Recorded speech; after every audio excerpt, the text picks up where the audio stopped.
করতেছেন?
মালিককে অবিলম্বে গ্রেপ্তার করতে হবে সংগ্রামী বন্ধুগণ।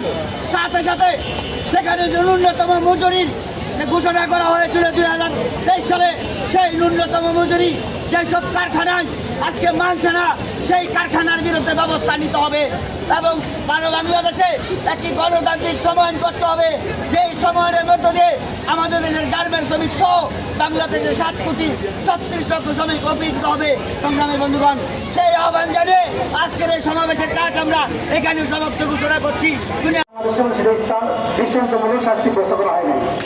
আমরা সেটা ইতিহাসের করতে চাই, দাবি করতে চাই, যাতে করে শ্রমিকের জীবন যে সাধারণ নয়, শ্রমিকের জীবনে যে মূল্য আছে, তারা কারখানায় কাজ করতে যায় পরিবার এবং নিজের জীবন বাঁচাতে, তাহলে সেখানে তার জীবনটাকে সে শেষ করতে চায় না।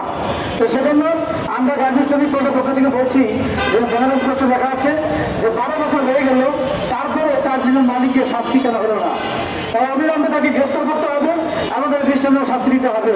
একজন শ্রমিককে মারা গেলে যেরকম শাস্তি হয় মৃত্যুদণ্ড, ঠিক এরকম ভাবে 113 জন লোককে সে অধিকার মেরে ফেলছে। আমরা অবিলম্বে তার শাস্তি দেখতে চাই এবং বাংলাদেশের মধ্যে ইতিহাস হোক যে কোনো গার্মেন্টসের মালিক যাতে শ্রমিক মনোবল লোকে শ্রমিকের জীবনকে দ্রুত এভাবে অবহেলা শেষ করতে না পারে, আমরা তার দৃষ্টান্ত দেখতে চাই। এই বলে আমি ধন্যবাদ। আছেন অন্ত পর্যন্ত শ্রমিকের যে আইন, শ্রমিকের পেজেন্টের অধিকার, শ্রমিকদের যে মৃত্যু হলে তার ক্ষতিপূরণ যে 2 লক্ষ টাকা আমরা আমাদের কনভেনশনের 155 লস্ট অফ আর্নিং এর থেকে সেখানে আজীবনের সমপরিমাণ ক্ষতিপূরণ দাবি করছি। এবং যারা এই পর্যন্ত অবহেলায়, যাদের অবহেলায় যে সমস্ত শ্রমিক মৃত্যুবরণ করেছে এবং হত্যা করেছে, তাদেরকে ফাঁসি এবং যারা সেখানে ক্ষতিগ্রস্ত হয়েছেন তাদের পুনর্বাসন করার দাবি জানিয়ে আজকে আমরা এই সমাবেশ করছি। এই সমাবেশে সভা পরিচয় নাম পরিচয়হীন ভাবে কবরস্থানগুলো আজকে অরক্ষিত অবস্থায় আছে। তাদের যে চিহ্নগুলো ছিল সেই চিহ্নগুলো মুছে দেওয়া হয়েছে, তাদের স্মৃতি আজকে রাখা হয়নি। আমরা এলাকাবাসীকে অনুরোধ করব, এখানে যারা কবরস্থানের যে কমিটি আছে তাদের প্রতি আমরা দাবি জানাবো, এলাকাবাসীর প্রতি আমরা আহ্বান জানাবো, আপনারা সিটি কর্পোরেশন যারা কর্তৃপক্ষ আছে আমরা আপনাদের আহ্বান জানাবো, আমাদের এই শ্রমিকরা যারা নাম পরিচয়হীন ভাবে আগুনে পুড়ে অঙ্গার হয়ে গেছে তাদেরকে এখানে সমাহিত করা হয়েছে। অন্তপক্ষে দয়া করে, অনেকের নাম ফলক আছে, আমরা চাই তাজদিনের নামে এবং রানা প্লাজার নামে এই 2 পাশে 2টা অন্তপক্ষে নাম ফলক থাকবে, যেখানে স্মৃতি ফলক থাকবে। যে স্মৃতি ফলকের মধ্য দিয়ে আমরা বুঝতে পারবো যে তাজদিনের শ্রমিকরা সমাহিত আছেন, রানা প্লাজার শ্রমিকরা সমাহিত আছেন। এটা আমাদের এলাকাবাসীরও একটা দায়িত্ব আছে। আমি মনে করি এখানে আমাদের এলাকাবাসী, আমাদের সংগ্রাম পরিষদের এখানে নেতৃবৃন্দ আছেন যারা এই মহল্লাতে বসবাস করেন। আমরা অচিরেই আমরা গার্মেন্টস শ্রমিক বোর্ডের পক্ষ থেকে, শ্রমিক নিরাপত্তা ফোরামের পক্ষ থেকে বলতে চাই, আমরা এই মহল্লায়, এই এলাকায় আমরা আগামী দিনে এই দাবিতে আমরা এখানে একটা স্থায়ীভাবে কর্মসূচি পালন করতে চাই। আমরা সেখানে শ্রমিক নিরাপত্তা ফোরাম সহ সকলকে আমাদের এই সেই কর্মসূচি আমরা আহ্বান করবো, আপনারা সবাই উপস্থিত হবেন সেই প্রত্যাশা ব্যক্ত করে আজকে আমাদের যে কর্মসূচি আমরা সেখানে শেষ করছি। দুনিয়ার মধ্যে রাখো মেহনতি মানুষের জয়।